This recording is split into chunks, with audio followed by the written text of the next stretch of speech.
नफ्सा नफ्सी का आलम है, क़यामत सुग़रा बपा है। क़यामत के मनाजिर में जो मंजर ये भी पेश किया जाता है, यौम यफ़िरुल मर्उ मिन अख़ीहि व उम्मिहि व अबीहि व साहिबतिहि व बनीहि। ये सूरत हाल इस वक्त अमलन मैदान में देखने को मिल रही है कि लोग परेशान हाल हैं दवाओं के लिए, बेड्स के लिए, ऑक्सीजन के लिए। हमारे मुल्क का सवाद आज़म इस महामारी से सबक लेने के बजाय उल्टा उनके दिल सख्त हो गए हैं। और तीसरी बात, इस वक्त फ़लस्तीन में जो कुछ हो रहा है वो मनाजिर देख रहे हैं तो दिलों पर उसके बहुत ही गहरे असरात मुरतब हो रहे हैं। स्लाइड में मैंने सिंपल जस्ट एक बताया है। डैनियल एमन एक साइकियाट्रिस्ट हैं, उन्होंने खुद बताया है कि मेरे पास दुनिया में इससे बड़ा सरमाया नहीं है। मैंने 83,000 ब्रेन्स का स्कैन किया है, और ब्रेन का स्कैन ही बताता है ये जो 2 ब्रेन्स हैं, लेफ्ट में जो है वो नॉर्मल ब्रेन है, उसका शेप ऐसा है, ये अखरोट की तरह है, आप देखिए। और जब हमारा ब्रेन नॉर्मल नहीं होता, एंग्जाइटी का शिकार होता है, डिप्रेशन का शिकार होता है, सैडनेस का शिकार होता है, परेशानी का शिकार होता है, और आसपास में जो कुछ दुनिया में हो रहा है उसका डीप इम्पैक्ट जब हम अपने माइंड पर लेते हैं तो उसके नतीजे में माइंड का ये शेप है जो राइट साइड के ब्रेन में बताया गया।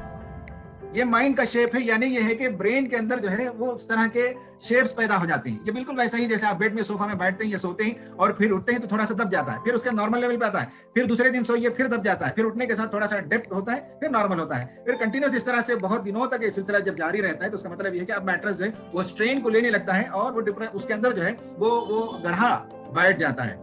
एक सर्वे ये बताता है कि 1988 से 2008 के बीच में 20 साल के वक्फे में एंटी डिप्रेशन जो गोली इस्तेमाल की जाती है अमेरिका में, वो 400 टाइम्स उसका सेल में इजाफा हुआ है। हमें बताने की जरूरत है कि ईमान के बगैर आदमी इस मुसीबत से निकल नहीं सकता। ये तीसरे स्लाइड में आपको मैं एक इस्लामिक साइकोलॉजिस्ट का ब्रेन का जो स्कैन है वो मैं बता रहा हूँ।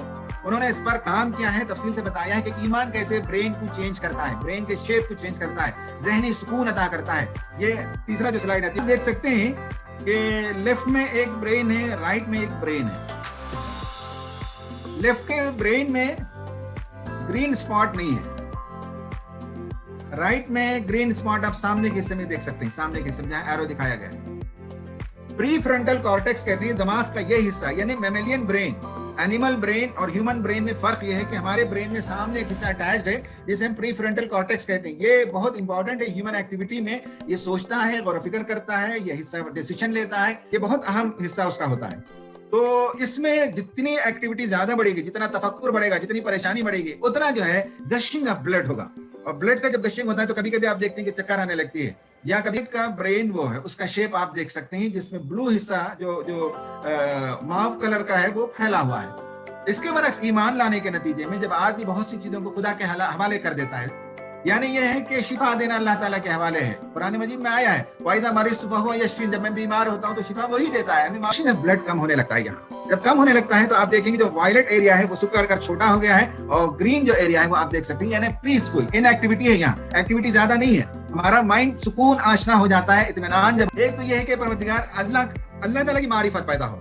नंबर 2 ये है कि मैं कौन हूँ ये मालूम हो। जब इंसान को मालूम हो कि मैं बंदा हूँ, न सिर्फ मैं बंदा हूँ, मेरा बाप भी तेरा जो है गुलाम, मेरी माँ भी तेरी गुलाम है, तो गोया कि मैं गुलाम इब्न गुलाम हूँ। तो आदमी को दूसरी चीज ये है कि सेल्फ अवेयरनेस हो कि हु एम आई, ये खुदा का अवेयरनेस होना चाहिए, God consciousness and self awareness. तीसरी बात, नासियती बेअदिक, मेरी पेशानी तेरे हाथ में है, माजिन की हुक्म, तेरा हुक्म मुझ पर नाफिज होकर रहेगा, अदलुन फी क़ज़ाउ, तूने मेरे बारे में जो फैसला किया है वो अदल पर मबनी है। बीमारी है अदल पर मबनी है, सेहत देना है अदल पर मबनी है, सेहत के बगैर वापस बुला लेना है अदल पर मबनी है, कोई जुल्म नहीं अल्लाह ताला की तरफ से। ये हमें पेशेंट्स को बताना है और जो लोग इंतकाल करके उनके रिश्तेदारों को बताना है कि ये सांचे को बदलना, ये मोस्ट इंपॉर्टेंट है। कॉग्निटिव रीस्ट्रक्चरिंग होती है इस दुआ से। तो इस दुआ को आप भी पढ़िए, इस दुआ के पॉइंट्स को समझिए, लोगों को समझाइए, मुसलमानों को भी गैर मुस्लिमों को भी, और आप भी जब समझेंगे तो इंशाअल्लाह इत्मीनान के साथ जिंदगी बसर करेंगे, हम गम का शिकार नहीं होंगे, सालिम रखेंगे, सलामती के साथ लाएं, सलामती के साथ खुदा के पास वापस अपने लेकर जाएंगे।